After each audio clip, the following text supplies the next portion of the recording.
We gotta let that jabroni go because we got something very special happening right now. Okay. Yes. Listen, I'm excited about this cat. I don't know if you got this music potted up ready to go. This is one of my favorite guys here in the Metroplex. I love listening to him in the morning. I love hearing the crazy things that he has to say. He's Tovash's favorite. Tovash has just texted me and said he's en route. So I don't know if he's going to step in by the time the interview is happening, but he's on his way because this is his guy too. Oh, well. But joining us right now is from the they call it the RJ Choppy show when he's on. Oh, okay. It's kind of like how we do Tovash. Yeah. Yeah, Tovash Team show. But it's his show. Yeah. But it's normally called the Shan and RJ show. But he's on every morning. What's it, 5 to 10? Yep. I believe 5:30 or so. 5:30. Yeah, and man, he dropped some knowledge over there. But we got him right here right now. Excuse me. Make sure you hear this music. I do hear it. It's only fitting. Right. Lord RJ Choppy is joining us right now. How you doing today, Chop? Gonna need to be a group. Gentlemen, thank you for having me. Can you hear me? Yes, yes, sir. We have you. It is. I want to let you know it's a very honor and privilege to have a Lord like yourself join us on this broadcast. A man of distinguished taste like you. Now, Billy was here when you said you were out to dinner. Wants to know what a Lord like you eat because he thinks you're at Whataburger or something like that. Yeah, man. Just keep it regular with us regular guys, man. No. I was just at a. I don't want to say the name, but it was a place where the buffalo roam wild. There you go. If you know what I mean. There you go. And I would have been here 20 minutes earlier, but they don't understand the concept of bringing the check. Right. So they don't want to get paid. Is that what I'm saying? They didn't want to get. I was literally sitting there for like 20 minutes. Listen, I was just like, I got places to be. Did you not tell them that you are a Lord? Listen, I don't know if I just walk into a place and I exude lordship. I like to think I do, but I don't know. You can just tell just by looking at me that I'm a lord. So, but I appreciate you calling me that. Somebody has to. Nobody calls me Lord Choppy anymore. Well, we got to show respect, man. When you have property in your name, sir. Yeah. I mean that's a lot. That's saying a lot, okay? And even it's a lot. It's overseas and everything like that, but that's kind of big. I mean, huge deal. Huge deal. Now, Choppy, we got you here. Tovash is en route. He's made it known. But I want to talk to you about some of the Choppyisms that you have, if I can call them that. Listen, you know me. My favorite thing to talk about is myself. Oh, well, there we go. There we go. We're right on point. My favorite subject. Billy, this interview is going well. Listen, okay, so let's run this down. You said, what was that you said? Coaching doesn't matter? That's correct, yes. Okay. Explain that for me real quick. Why don't coaches, is that just in the NFL or NBA, or is that in all certain sports? I think it's been that way in the NBA for 50 years. Okay. It's no secret that the team that wins the title usually has the best player on it. Baseball, I mean, the best player has the least impact on the game in baseball than any other sport. I mean, Mike Trout's been the best player in the game for a decade. I mean, they can't make the postseason. The manager's more like that's about an actual team, but they're still a glorified babysitter. Okay. And in football, it used to matter a lot. And now what is it? It's just a quarterback thing. Who's got the best quarterback? Tom Brady went from Bill Belichick to Bruce Arians and won a Super Bowl. Peyton Manning dragged 4 different coaches to a Super Bowl. It's when George Seifert took over for Bill Walsh, the Niners still won. And it doesn't mean that they don't matter at all. Like they don't have any impact on the game. I just think that I think we generally overrate their impact. So I'm trying to bring everybody back down to earth, and I'm willing to negotiate and meet in the middle. What's considered meeting in the middle? Like, give them their credit. Okay. I think the credit would be, let's just take Jason Garrett, for example. Good example. Like the credit for Jason, and I think a lot of people agree, he was really good at maintaining a culture in a locker room. Mm-hmm. They didn't quit on him. I think the best attribute a coach can have is the team plays hard for you. They don't quit on you. And, quite frankly, they seem to have some kind of a chemistry. I don't know. I mean, do the Kansas City Chiefs win the Super Bowl without Patrick Mahomes? I just don't think so. I think they're a playoff team because they're a good roster. I think coaches help, but I'm just trying to bring everybody back down to earth a little bit on the coaching stuff. What was that? What's your take on the defensive side of the ball? Is that the middle linebacker that I heard you say the other day? Is that the position? They don't even play middle linebacker anymore. I mean, they play a base nickel defense. Yeah. There ain't even a middle linebacker anymore. It's just two guys. No, defense is, in my belief, as strong as its worst player. Okay. Okay. Because the quarterback will just pick on that guy. And we all know that you play in the backyard, you're playing in the backyard football, you're playing pickup basketball. You're going at the mismatch. And the mismatch in football is the worst player on the defense. If that worst player is your nose tackle, great. If it's your corner, I am sorry. Yeah. True. Right? Like, you're going to get beat. Okay. There was another. You were talking a couple days ago about drafts. I'm a guy that thinks you do draft for needing a draft, and you don't agree too much with that. You do it. You do agree with that. Yes. Okay. Yeah. So we are on the same page. I mean, the point of the draft is to fix holes and fix things, right? You got to go get the players to fix certain things on the field. And I see Sean giving you, well, you don't draft for need. That's just like this idiot EA. He's not here tonight, trying to say in the draft about in the 4th or 6th round. Oh, well, they could have waited and got that guy. I'm like, there's no strategy after the third round. 4th and 6th, you're just throwing spaghetti on the wall and see what sticks at that point. It happens. Sometimes it sticks. It really does. Sometimes it bounces off in the first round too. I'm not the best player is a good idea. And need is a good idea too. I like to look at it like a best player at the position, at the value position. Mm-hmm. So I wouldn't want to take you don't see many safeties in the high in the first round. Right. You don't see many anymore. You don't see many running backs anymore high in the first round. I would have loved to have traded back. I mean, I'm all about getting value for the pick. I would have loved to have traded back again, gone back to New Orleans. They would have given us 2 first-round picks. I mean, wouldn't you like to have their 2 first-round picks? Yes. Mac Jones is going to stink. So I'd love to have their 2 first-round picks in the next 2 years. So yeah, there's no right or wrong way. I mean, if you have like last year, the Cowboys went best player with CeeDee Lamb. Right. It just so happened to be a massive value selection. This year they went best player, and the value just really wasn't there with the linebacker. They probably could have gone with Rashawn Slater or traded back down. I thought they would have gotten a little bit better value out of it. But you've got to be able to marry the two. And if you can't marry the two, then I think you're just going to be spinning your wheels. One last choppyism. This is my favorite choppyism right here. This is my very favorite one, okay? I love this one the best. Mm-hmm. He does not believe in running because you can't flex cardio. Right. That is my favorite choppyism right there. You don't need to run because you can't. What are you running for, right? Yeah, what are you doing? Yeah, nobody can see your heart. Yeah, that's a very good point. Choppy, I'm a guy here in the studio. Tuesday night, we gave the Dallas Cowboys grades. I have my book right here with my grades in it. Yeah. And by the way, how do you guys have a better studio setup than we do at the Fan? Well, I mean, that is an amazing backdrop. I mean, that view you have overlooking downtown Dallas is magnificent. Hey, listen, when you got the best producer in the game, that's right. You gotta have the best. Hey, Chop, we making that paper over here. We getting that cake over here now. That paper trail long. Stop. Listen, man. Tuesday night we were in here. We gave the Dallas Cowboys draft a grade. I gave the Cowboys an A-. Let me explain to you why I gave them an A-, okay? Because the Cowboys, you know how they do. They try to get cute and tricks you up this thing, okay? They stuck to the board. They got their guys. And the one thing I'm impressed with, they haven't taken care of the safety position, right? And later in the rounds, they didn't just go grab some jabroni and think, oh, we're going to get him and try to fit him in here just to play safety. I was very happy about that. They said, you know what? There are no good safeties at this position. We're going to stick with our board and get what we get right now. I was very happy with that. That's why I gave him A-. What do you give the Dallas Cowboys? I wasn't that. Is it bullish? I think it's bullish, right? Mm-hmm. That's where you're up on it. I gave him a C+. Oh man. I wasn't a huge fan of the Parsons pick. I love some of the picks in the other rounds.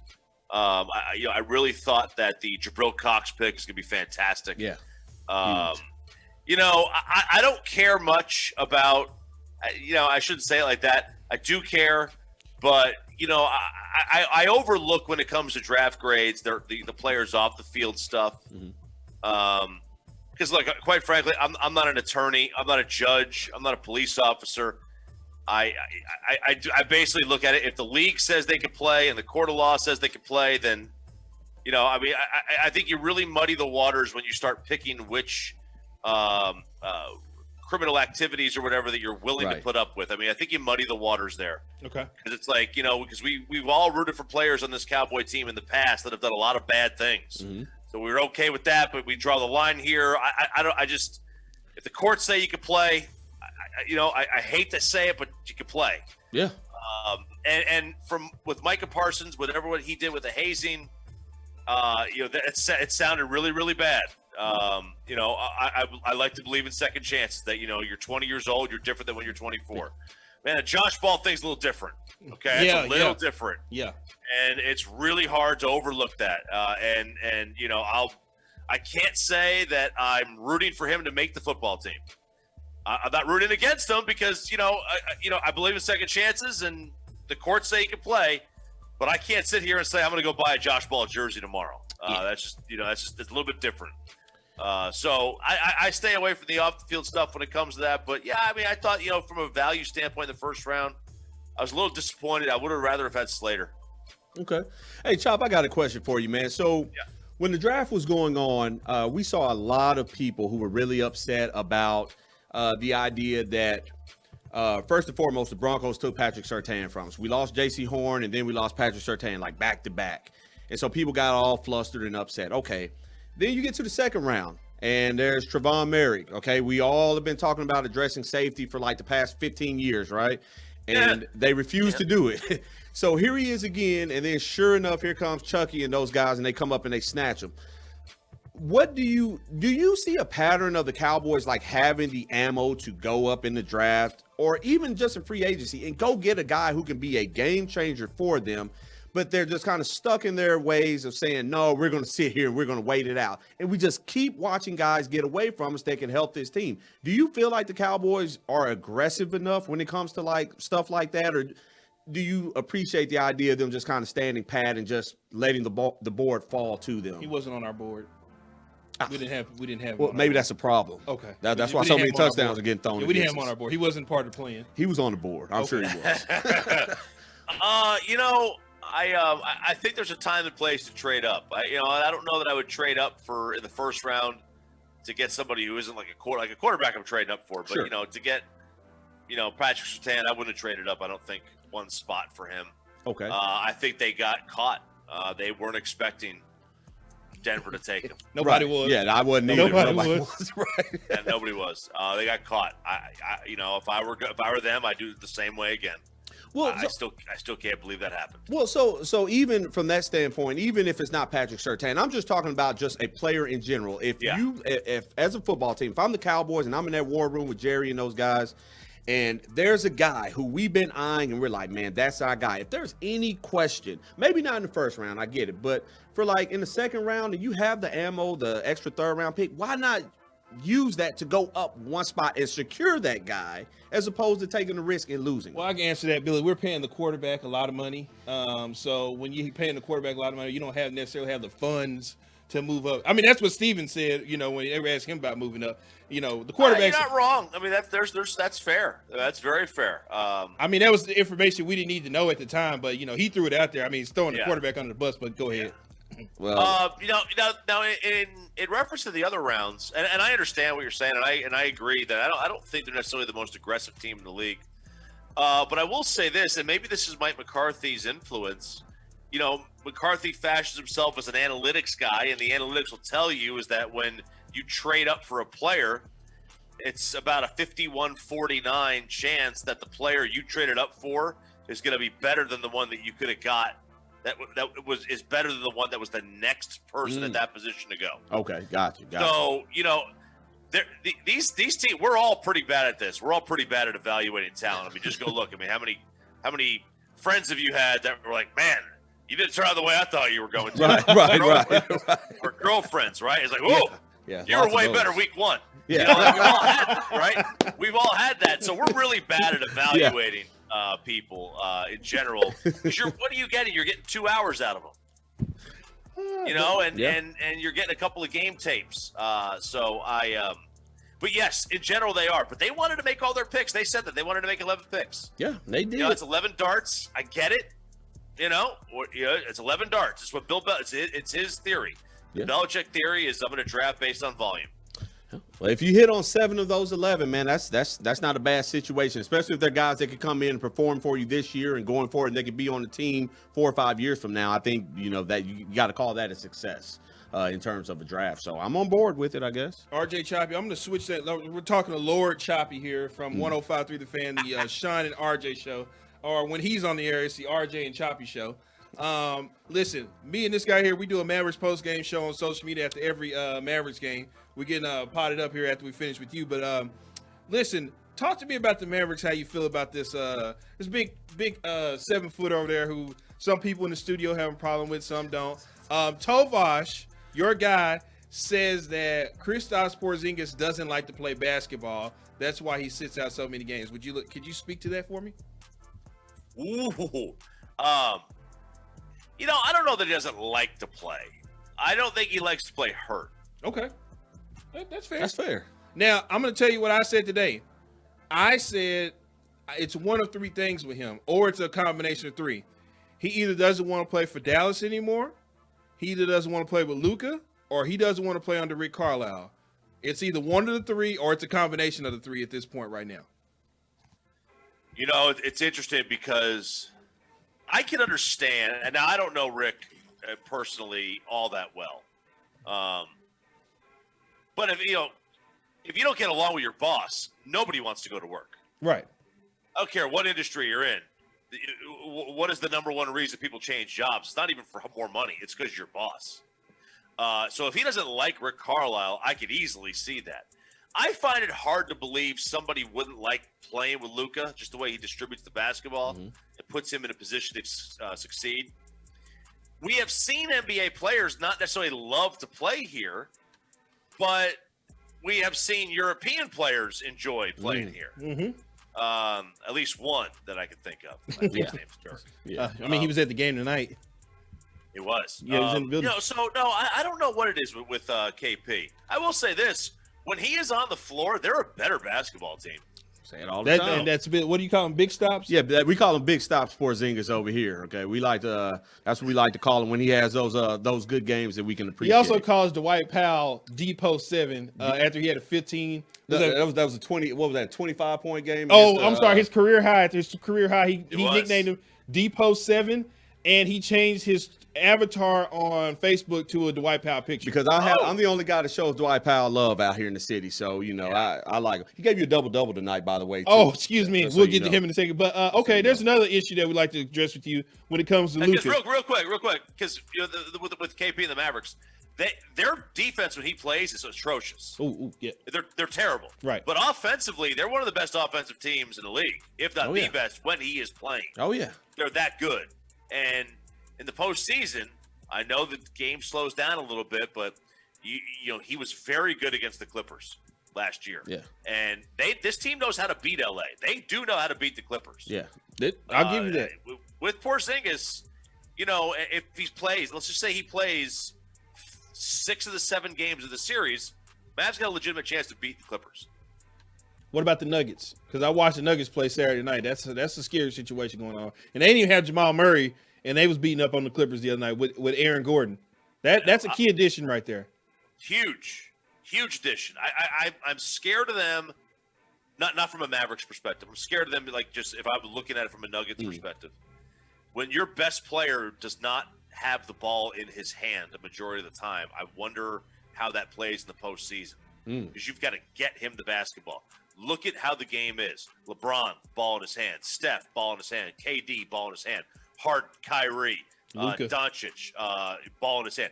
The only time Dirk had success is when he had an elite point guard to get him the ball by Steve Nash or Jason Kidd. And it's not so much as giving him the ball.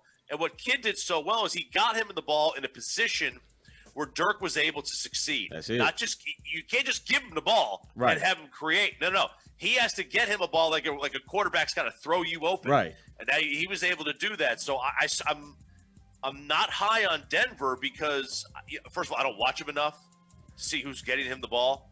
But if all these other teams, their primary ball handler is their primary player. And that's not the case with Denver. Billy here is very critical of Luka.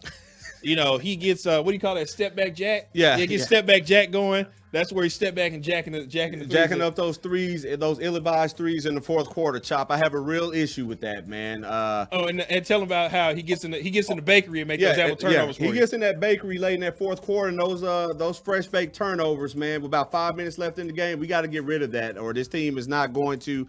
They're not going to have the level of success that they could have going into the playoffs. I understand he has the ball in his hands quite a bit, but I don't know, Luka. It's hard to go against him because he scores so much. He does so much for the team. But at the same time, when you have the ball all the time, I guess your turnover rate does go up because they're depending on you to do everything. So I get that too.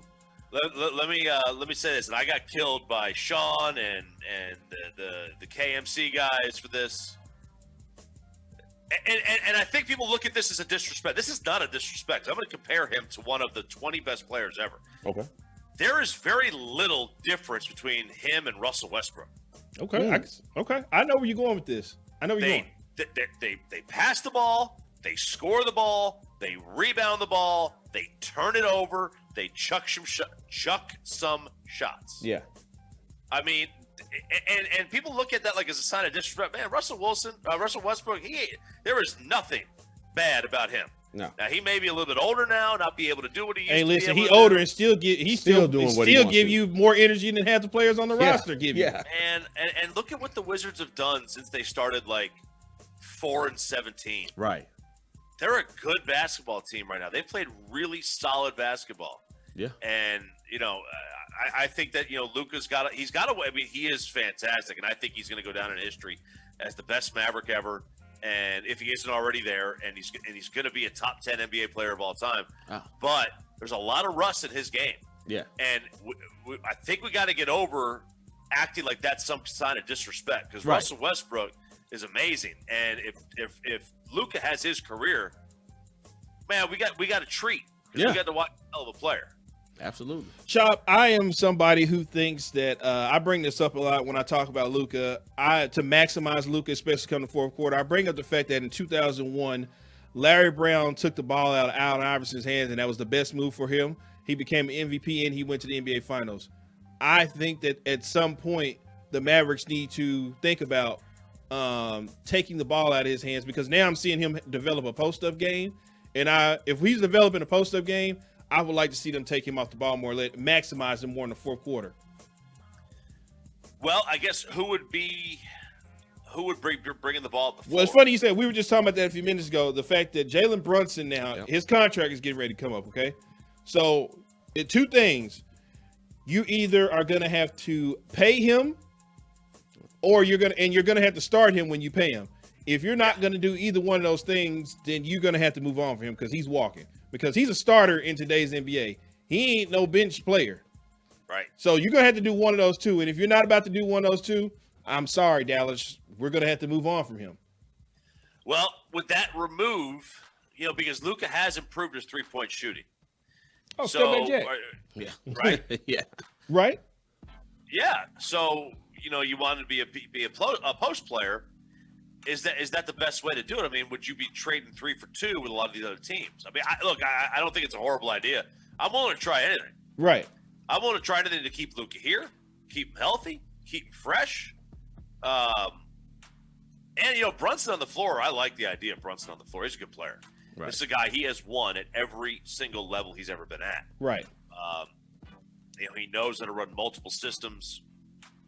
I'd be in on the idea of re-signing Brunson for sure.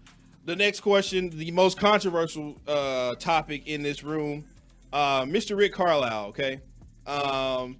Rick Carlisle, we've shared pleasantry at the AAC in press conferences and things like that. I think that if you take Rick Carlisle is a top 5 coach, like they say. Yeah. I believe if you take Rick Carlisle off the Mavericks today and put him on the Milwaukee Bucks, they go to the finals and win a championship instantly. With today's Maverick roster, or just appear with the Mavericks, I don't think that the Dallas Mavericks are going to provide him with a roster to get him back to the championship in the rest of his career. You're probably right. I mean, shoot, he hadn't won a playoff series since the finals. Yeah. Any coach anywhere else would have been fired, right? Yeah, I had this discussion with a national radio host. And they were like, how does this guy still have his job? And I'm like, well, because they haven't really been trying to win. They haven't really tried. They were kind of riding out the rest of Dirk's career. They were going to wait for him to retire before they kind of tried to. What happened to we ain't done yet? Remember after the 2011, Cuban said we ain't done yet. Yeah, I thought we were going to win more done. championships. They were done. Oh, okay. Well, that was in regards to that season. He was like, we're going to finish the job, but we didn't finish it before. Oh, okay. Yeah. All right. That so was technically after the West Finals against the Thunder. Right. Okay. Yeah. He'd have been fired anywhere else, no doubt about it. And it doesn't matter where he is, he'd have been fired. Right. But here it's different. He is essentially working on a lifetime contract. Not so much. I suspect when his daughter graduates high school, he'll move on. The team move on, he'll move on. I think that's how it's going to work. But look, I love Rick. I think he's a great coach. We're kind of, I think, spoiled when we're unhappy with a top 5 NBA coach currently. Mm-hmm. I think he's great. But is he right for this team? Is he right for the modern basketball? I don't know. And you know what's funny? I was talking to a guy yesterday. I said, you know what's funny is, we sit back and what happened with Rondo, we don't appreciate. We didn't like it. But, other players around the league, when they go up to Rondo and say, man, what happened in Dallas? Why you didn't stay in Dallas? And they say, hey, man, you go to Dallas, man. You got to do this. You got to do that. You don't want to go to Dallas. And then you turn around, you have a guy like Seth Curry leave here and go to Philly. And he gets to the press conference and say, they made a bad decision letting me go, but it was business or whatever. But when they come to Seth Curry and say, hey, Seth, what happened? Why didn't it work with you in Dallas? And he say, hey, man, listen, man, I was there. I balled one night. I give him 15 or 20. And the next night I only get 5 minutes on the court. And I don't get the ball the next night. When other players see that, I think that makes them hesitant about coming to Dallas, which is why no free agents want to come here. And I told somebody, I said, what's funny is I think that when Rick Carlisle leaves, I think people will want to come to Dallas, depending on who the coach is, because they're going to want to get their shine. Players want to get their shine on. They don't want to play in the system. They want a Damian Lillard. Damian Lillard couldn't come to Dallas and shoot them threes like he's shooting. Rick Carlisle ain't going for that. No, he's probably not. But here's the funny thing. Before Carlisle got here, they had Avery, they had Nelly. And they signed some guys. They missed. They signed Rafe, and Sean Bradley had a big deal, and Eric Dampier. I mean, they missed on guys. They signed guys. They signed the bigger name not the biggest name free agent, but bigger named guys. Yeah. And then they really haven't. They've kind of struck out here. But at the end of the day, is this a place where players want to play? I think it is. I think more often than not, players enjoy nice cities that are relatively inexpensive to live in with no taxes. And there's not a whole lot. Now, yes, we don't have a beach. Right. And we don't have this is not a nightlife type city. Well, it's not a nightlife type city. And also it's like, I don't think it's necessarily thought of as a big city. Yeah. The big city lights of New York, of Chicago, of LA. I don't think it's thought of as the big city. Oh man, we'll go to the big city.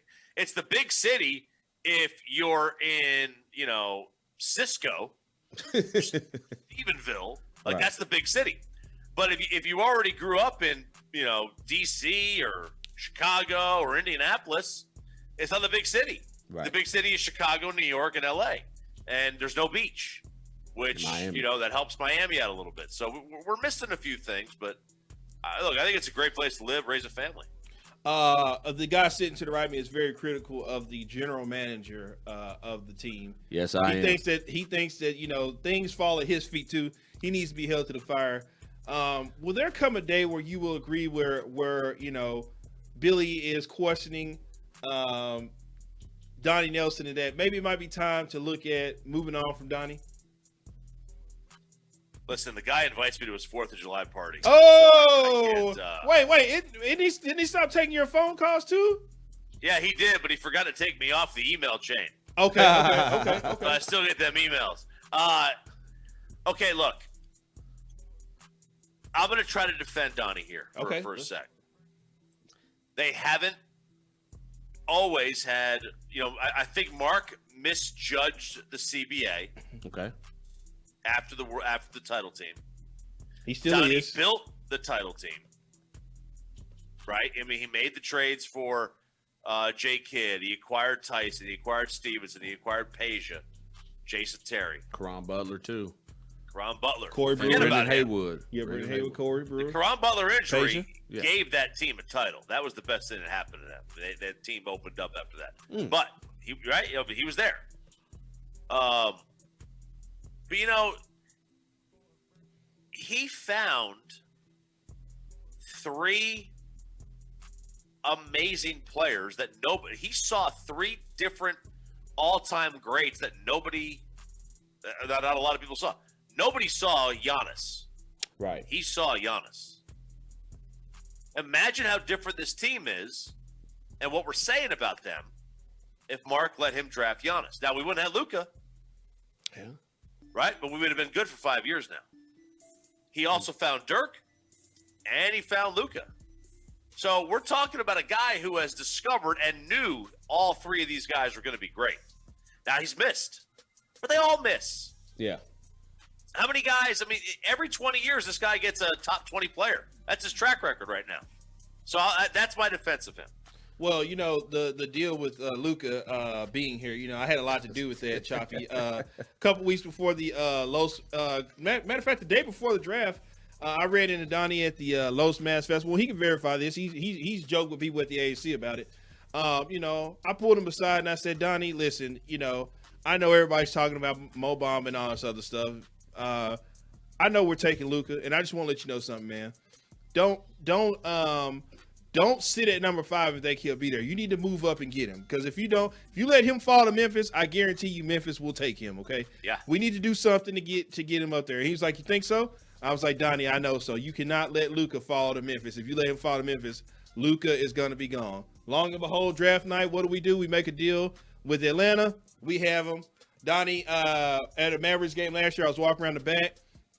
He was with some executives, some high dollar guys, some guys spent some big money at the AAC. And I walked by and he let him know. He says, "Hey, there goes the guy that drafted Luka. I just take responsibility for it." And hey, kudos to Atlanta. Yes. Right? Yes. Yeah, absolutely. They have done very well. Right. And Trae Young is a hell of a basketball They call player. it ice tray. Yeah. Ice tray right there. Right? Yeah. He is a hell of a basketball player. And I know it's always going to wind up being Luka versus Trae, but it really needs to be Luka versus Trae versus, who was it, Cam Reddish was the other guy they took. That's who it really should wind up being. And, the Mavs are going to win that trade because Luka's going to be an all-time great. But, man, Atlanta's not bad. And they could have looked really foolish. But here they are. They're in a position to be a 5 seed, win a playoff series. And, they're going to be in a good spot. They're going to be a tough out in the playoffs, too, man. Those Hawks. I wouldn't want to play them. Well, Choppy, listen, man, I want to thank you for joining us. Like I said, we've been trying to make this happen. We just thought you go to bed like super early because, you got to be up in the morning and get on that RJ Choppy show. And I don't go to bed nearly as early as you think. But once we go back in the studio, which is coming, I'm told. Yeah.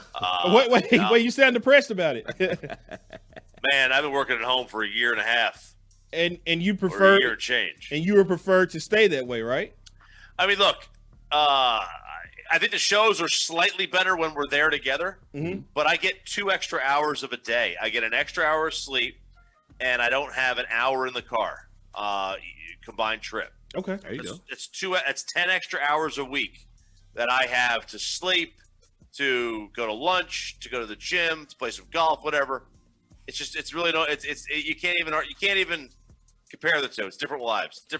Hey, man, matter of fact, I'm glad you said that. I sent you a picture of some golf clubs I found, man. I don't play golf, man. I was wondering, did you want these golf clubs? I was going to give them to you if you wanted them. I didn't see them. I didn't see that photo. Yeah, I'll take it. What are they?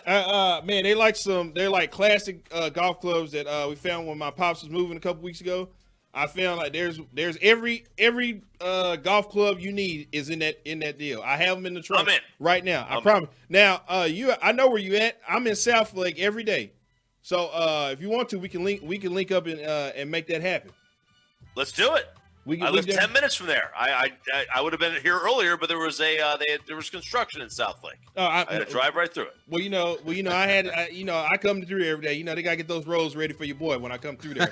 So that's why they're doing that construction. That's right. They gotta get those roads ready. But man, thank you again, man. Like I said, we've been wanting this so bad. You are one of my favorite hosts over there. I love the education and knowledge that you give on radio. I know your co-host, who I love dearly too, Sean, gives you a hard time, man. But the one thing I like about you is you stick to your guns. You don't waver because of popular opinion. You don't listen to the idiots of Cowboys Nation, the fans and stuff like that. I tell people all the time, fans are idiots. Don't listen to them. They don't have anything good. Stuff like that. But yeah, I like how you stick to your guns. Man, I appreciate you saying that. I've never been well liked, but I've always been likable. Whatever that means. You know what's funny? It's a thing I take from you is that when Gavin Dawson was kind of getting me started a little bit, I told him that I want to be hated but loved at the same time, and I feel like that's where you are. The heat that you get, people hate what you have to say, but they love listening to what you have to say. I appreciate that. I hope they do. I hope they like what I have to say. As sometimes, I hope they like what I have to say all the time. But if they don't, at least they like me, and I could deal with that. I think the relationship you have with the listener is huge. If they like you, they'll listen to you, even if you're a moron. And believe me, there's not a bigger idiot than me. I'm fully aware of this. Well. But there are people who'll be like, man, man, RJ Choppy doesn't make any sense. But then they'll come back and say, well, he kind of had a point on the other thing he was saying the other day. And I'm like, wait a minute. You hate him, but you love him at the same time. You can't get enough RJ Choppy. I make 1 million points a day, and 990,000 of them are completely wrong. But within those wrong points, there's some truth. There you go. Facts. And I'm trying to just simply prove my point beyond a reasonable doubt. That's it. I'll never convince anybody of anything, but just know I mean it. It's from the heart, and I hope you like me when I'm saying it. I hope I make you laugh. If I can make you laugh, my day is complete. I definitely have, and I always say when somebody I say I hung around the guys at the fan. I feel like I got a piece of every one of them in my radio career. And I said the thing I take from Choppy, the thing that I take from you is that part of the hate and love part, because, there are people who say the same thing like, oh, man, what he said doesn't make sense. But then they'll come back and say, well, he does have a point. He does have a good point. And if you can always get them to hate you but love you at the same time, you're doing it something right. Mr. Bayless. Well, I don't know about Skip Bayless. No. The only thing I want of his is this paycheck. That's it. Yeah. I don't want anything else, that fool. Well, hey, man, again, man, appreciate you coming on. Of course, you're welcome back anytime you want. This anytime you want. Just say the word. Anytime you want to come on here, promote anything, whatever it is you got a free slot here on my show. Anytime.